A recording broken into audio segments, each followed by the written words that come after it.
किसने सोचा था कि एक साधारण सा कागज का पंखा जैकल के हाथ लगते ही ब्रिटेन के प्रेसिडेंट को खत्म करने का सबसे खतरनाक हथियार बन जाएगा। इस बार जैकल अपने साथ सिर्फ गन और गोलियां ही नहीं बल्कि एक छोटा सा कागज का पंखा भी लेकर आया था। प्रेसिडेंट के पहुंचने से पहले जैकल ने अभ्यास के लिए एक फायर किया, लेकिन निशाना टारगेट से करीब 50 सेंटीमीटर दूर जा लगा। यह बात जैकल जैसे एक्सपर्ट स्नाइपर के लिए बेहद खराब थी, इसलिए उसने खुद को शांत किया और दोबारा निशाना साधा। इस बार उसका शॉट बिल्कुल सही बैठा और गोली प्रेसिडेंट को पार करते हुए निकल गई, जिससे उसकी वहीं पर मौत हो गई। दूसरी तरफ जैकल ने अपनी स्नाइपर को अलग अलग हिस्सों में खोलना शुरू किया और उसे एक सूटकेस में रखकर कमरे में बेड के नीचे एक बम फिट कर दिया। फिर बाहर निकलते समय उसने सही मौका देखकर फायर अलार्म ऑन कर दिया ताकि पुलिस उसकी आवाज से भटक जाए। पार्किंग में पहुंचकर उसने सूटकेस निकाला और उसे दूसरी BMW कार में रख दिया। इसके बाद वह उसी कार में बैठकर चुपचाप वहां से निकल गया और इस तरह बिना किसी को भनक लगे हमारा हीरो अपना मिशन पूरा करके उस शहर से दूर निकल गया। वहीं दूसरी ओर जब पुलिस बिल्डिंग के अंदर पहुंची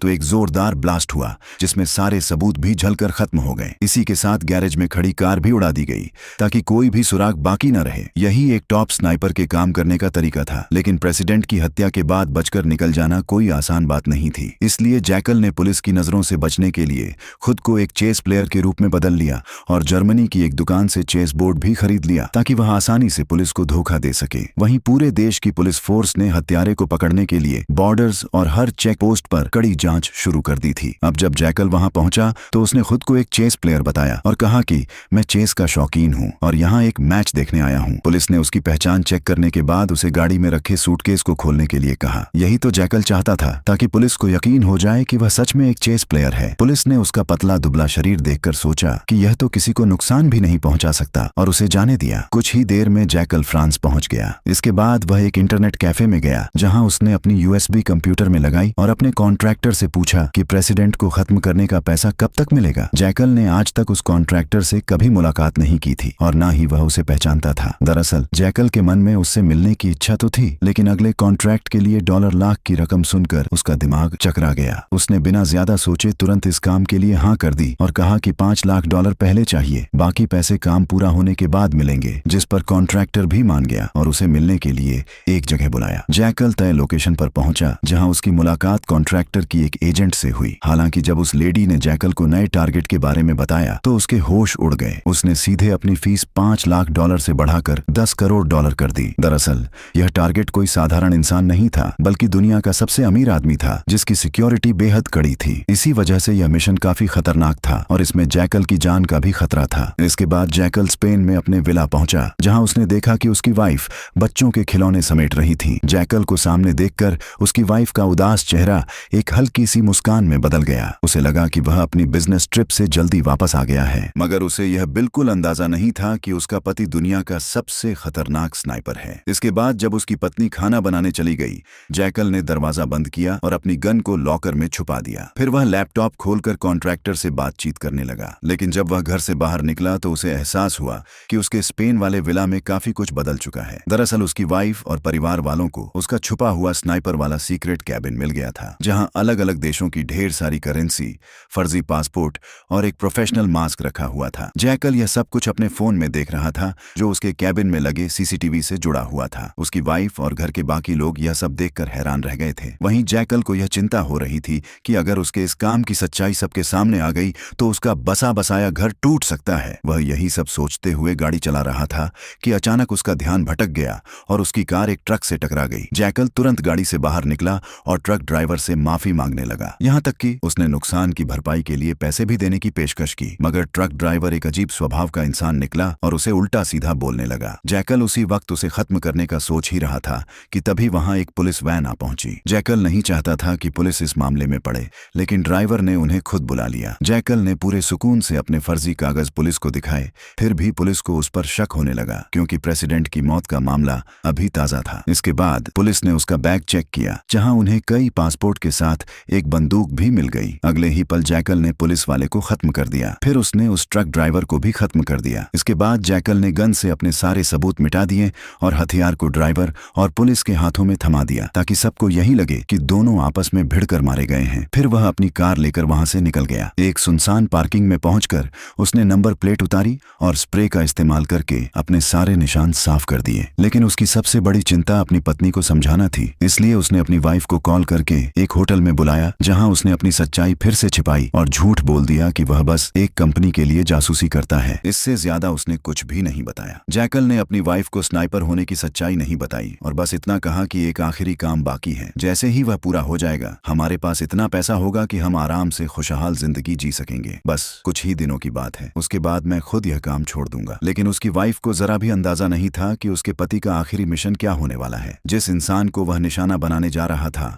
वह कोई साधारण आदमी नहीं बल्कि दुनिया का सबसे अमीर और टॉप बिलियनियर चार्ल्स था, जो इतना धनवान था कि उसने रहने के लिए पूरा एक आइलैंड खरीद रखा था और उसकी सुरक्षा के लिए हर समय गार्ड्स तैनात रहते थे। अब इस खतरनाक मिशन को पूरा करने के लिए जैकल ने फिर से कॉन्ट्रैक्टर की उसी एजेंट से मुलाकात की और इस बार $10 करोड़ की मांग रखी, जिस पर एजेंट तैयार हो गई और उसने उसे आधी रकम पहले ही दे दी। एडवांस पेमेंट मिलने के बाद वह हंगरी के एक पुराने फैक्ट्री में पहुंचा, जहां उसने अपने भरोसेमंद मैकेनिक को मिशन के लिए खास तरह के इक्विपमेंट्स और हथियार तैयार करने के लिए मना लिया। अब चार्ल्स 2 हफ्तों बाद एस्टोनिया में भाषण देने वाला था, जो जैकल के लिए सबसे बेहतरीन मौका था। हालांकि वहां की सिक्योरिटी व्यवस्था काफी सख्त थी, जिसकी वजह से मेटल डिटेक्टर ने उसका पर्स तक पकड़ लिया। इसी कारण जैकल ने अपने मैकेनिक दोस्त से एक ऐसे एडवांस फीचर्स वाले जूते की मांग की जिसमें स्नाइपर राइफल के पार्ट्स छिपाए जा सकें। यह जूता खास तौर पर हल्के मटेरियल से बनाया जाना था ताकि वह लंगड़ाते हुए सिक्योरिटी चेक को आसानी से पार कर सके। इसके बाद मैकेनिक ने 3D प्रिंटिंग तकनीक की मदद से वैसा ही जूता तैयार कर दिया, लेकिन इसे केवल एक ही बार इस्तेमाल किया जा सकता था। यह देखकर जैकल उसे टेस्ट करने के लिए काफी उत्साहित हो गया, मगर उसे इस बात का जरा भी अंदाजा नहीं था कि पिछले मिशन में ब्रिटेन के प्रेसिडेंट की हत्या के मामले में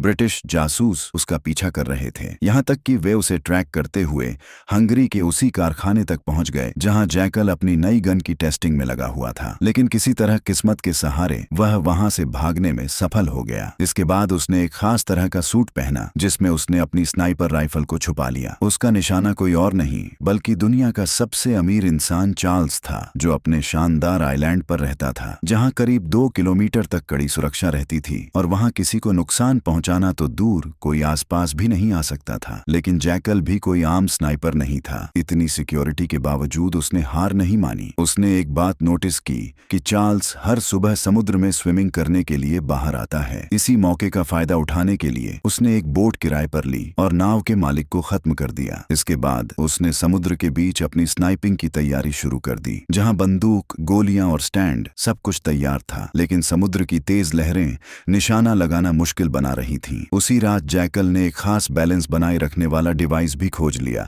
जिससे उसका निशाना लगाना आसान हो गया। अगली सुबह बोट पर पहुंचकर उसने 4 गोलियां निकाली और पहली ही गोली में बिल्कुल सही निशाना लगा दिया। लेकिन तभी अचानक वहां एक ड्रोन आ गया, जिसे देखकर जैकल ने तुरंत अपनी स्नाइपर को कपड़े से ढक दिया और मछली पकड़ने का नाटक करने लगा। हालांकि इसके बावजूद सिक्योरिटी वालों को उस पर थोड़ा शक हुआ, इसलिए उन्होंने उसे चेक करने की कोशिश की। उधर चार्ल्स अपनी पूरी सिक्योरिटी गार्ड्स के साथ स्विमिंग के लिए बाहर निकल आया और समुद्र की ओर बढ़ने लगा। तभी जैकल ने अपनी स्नाइपर राइफल तैयार कर ली, क्योंकि वह इस मौके को खोना नहीं चाहता था। लेकिन पास से गुजर रही एक तेज नाव की वजह से उसकी बोट हिल गई और उसका निशाना चूक गया। तब तक चार्ल्स समुद्र में डुबकी लगा चुका था। दूसरी तरफ चार्ल्स की सिक्योरिटी टीम का एक सोल्जर जैकल की ओर बढ़ने लगा। अब जैकल ने बिना देर किए उसे खत्म कर दिया। अगले ही पल एक ड्रोन उसके चारों तरफ मंडराने लगा, मगर जैकल ने सिग्नल जैमर की मदद से उसे निष्क्रिय कर दिया। यह देखकर सिक्योरिटी हेड ने तुरंत सभी को अलर्ट कर दिया कि कोई स्नाइपर दूर से उन्हें निशाना बना रहा है। घबराहट में सिक्योरिटी टीम ने किसी तरह चार्ल्स को बचाने के लिए उसे पानी के अंदर ही रोके रखा। वहीं जैकल ने शांत दिमाग से गिनती शुरू कर दी, क्योंकि उसे पता था कि चार्ल्स को सांस लेने के लिए ऊपर आना ही पड़ेगा। उसने तीसरी गोली चलाई, जो बदकिस्मती से एक गार्ड को लग गई। यह देखकर चार्ल्स डर के मारे पानी में इधर उधर भागने लगा। वहीं दूसरी ओर जैकल ने उसके नाम की गोली पहले से ही बंदूक में तैयार रखी थी। उसने अपने तेज दिमाग का इस्तेमाल करते हुए सटीक गणना के साथ निशाना साधा और चार्ल्स की गर्दन के आर पार गोली निकाल दी, जिससे वह पानी के अंदर ही मर गया। इसके बाद उसने तुरंत अपनी बोट मोड़ी और तेज रफ्तार में वहां से निकल गया। मिशन पूरा होने के बाद जैकल एयरपोर्ट पहुंचा, जहां उसने एक कंप्यूटर के जरिए कॉन्ट्रैक्टर से कहा कि पेमेंट 24 घंटों के अंदर भेज दे और अपनी स्नाइपर वाली सूटकेस को कन्वेयर बेल्ट पर ही छोड़ दिया। इसके बाद जैकल अपने स्पेन वाले विला पहुंचा, जहां उसे पता चला कि उसकी वाइफ और बच्चे गायब हैं। दरअसल उसकी वाइफ को उसके बारे में सब कुछ पता चल चुका था कि वह कोई डिटेक्टिव नहीं बल्कि दुनिया का सबसे खतरनाक स्नाइपर है और पैसों के लिए लोगों की जान लेना ही उसका काम है। इसलिए वह उसे छोड़कर बच्चे के साथ यहाँ से चली गई थी। अब इस बात ने जैकल को अंदर से तोड़ दिया था और वह खुद को संभाल भी नहीं पाया था कि तभी कॉन्ट्रैक्टर की एजेंट का कॉल आ गया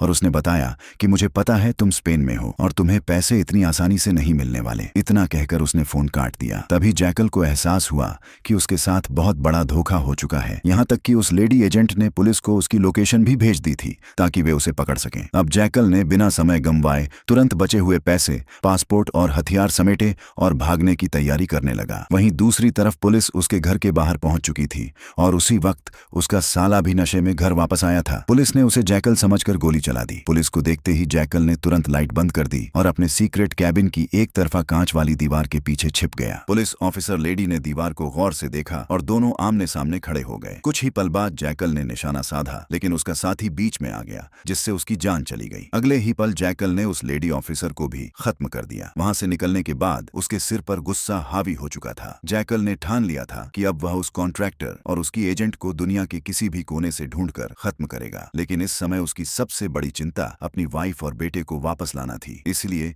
उसने अपनी वाइफ को कॉल किया, लेकिन उसने फोन उठाने के बजाय उसे कचरे में फेंक दिया। निराश जैकल जल्दबाजी में आगे बढ़ रहा था कि तभी अचानक एक गाड़ी आकर उसकी कार से जोरदार टकरा जाती है और इसी के साथ यह शानदार सीरीज यहीं खत्म हो जाती है।